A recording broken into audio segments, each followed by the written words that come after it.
Assez les ceux qui désespèrent, ces croyantes et croyants qui perdent le contrôle devant l'oppression, la diffamation, l'injustice, les tentatives d'atteinte d'ex-époux et d'ex-épouses, de prétendus amis devenus ennemis par vengeance injustifiée, par jalousie, par désir de suprématie pour les miettes et les futilités de ce bas monde, ou par crainte de lendemain. Face à toutes ces épreuves qui peuvent secouer l'être humain, doit-on se laisser aller? Doit-on perdre espoir? Doit-on craindre une personne? Doit-on pleurnicher son sort lorsqu'une meute de loups ou des circonstances paraissent nous affliger le pire? Non, bien sûr que non.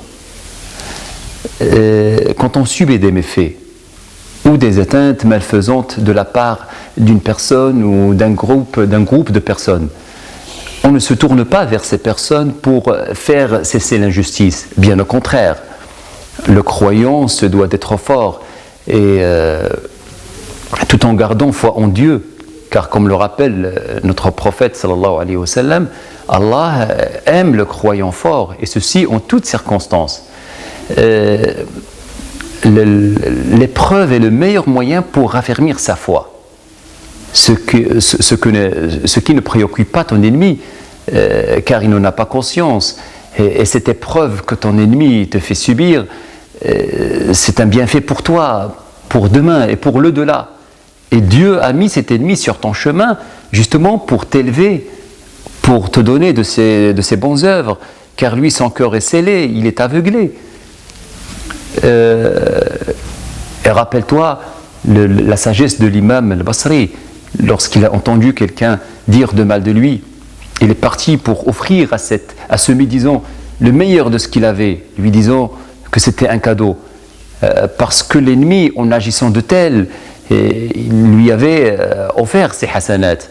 Alors laisse les impuissants, les injustes, les ingrats, les ingrates, les ignares, les esprits incultes, laisse-les t'offrir le meilleur de ce qu'ils ont et tourne-toi vers le Tout-Puissant, comme l'a fait Moïse, avec sa force de conviction due à sa foi.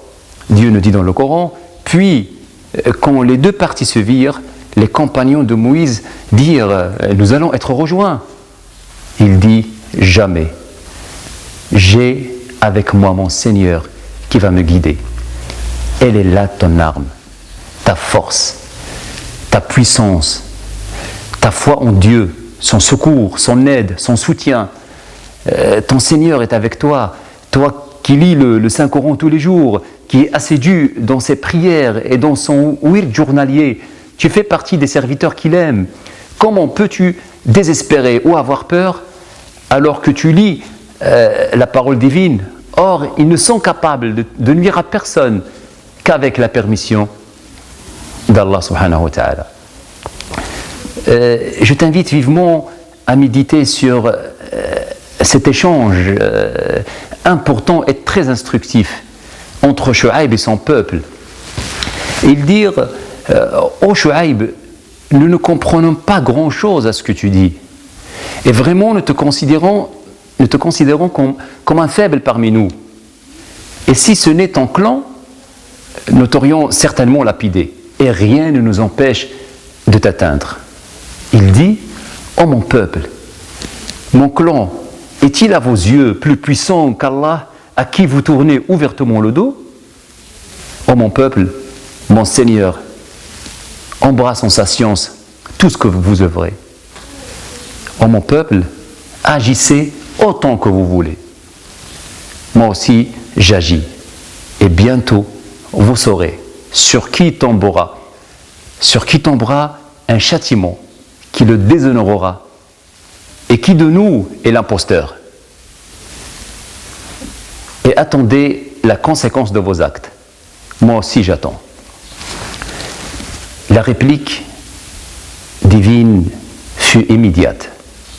Allah dit, lorsque vint notre ordre, nous sauvâmes par une miséricorde de notre part Shu'aib et ceux qui avaient cru avec lui.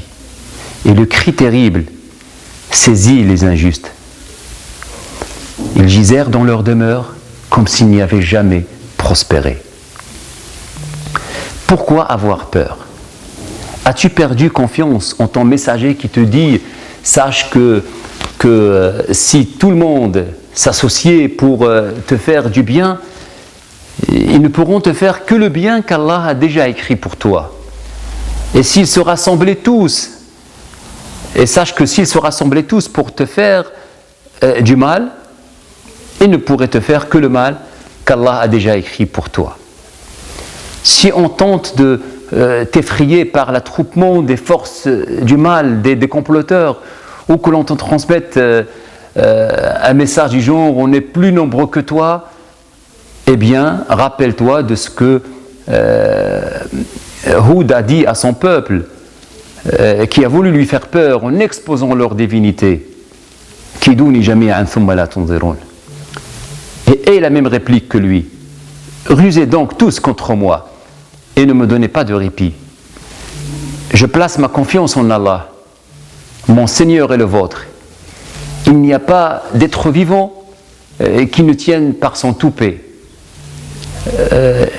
Inna Rabbi ala siratin mustaqim, mon Seigneur, certes, est sur un droit chemin. » C'est ça la différence entre une personne qui a la foi et celui qui est là en train de subir le mouvement de la société et de l'histoire en se détournant de la puissance d'Allah subhanahu wa ta'ala. La singularité du croyant, d'une personne qui a la foi, c'est qu'elle sait pertinemment que tout est entre les mains de Dieu. Je discutais avec un ami à ce sujet, justement on en a conclu que c'est vrai, nous sommes des êtres humains, et des fois nous avons des faiblesses, nous avons des intérêts, que X m'aide, que Y me protège. En négligeant la puissance de Dieu, avoir la conviction de la puissance de Dieu, croire que Dieu intervient, mais tu ne sais pas de quelle manière, avec une subtilité douce et quand il le faut.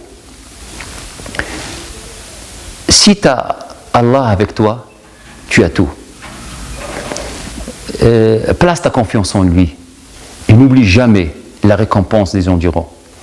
Et les endurants auront leur pleine récompense sans compter. Allah subhanahu wa ta'ala n'a jamais aimé l'injustice. C'est un moment que tu passes, mais sache qu'Allah a dit, cependant, les manœuvres perfides ne retombent ou n'enveloppent que leurs propres acteurs. Reste serein et avance, libère-toi de tes angoisses. Allah est ton allié, et quel puissant allié. Wa yamkuruna wa yamkurullah wallahu khairul makirin.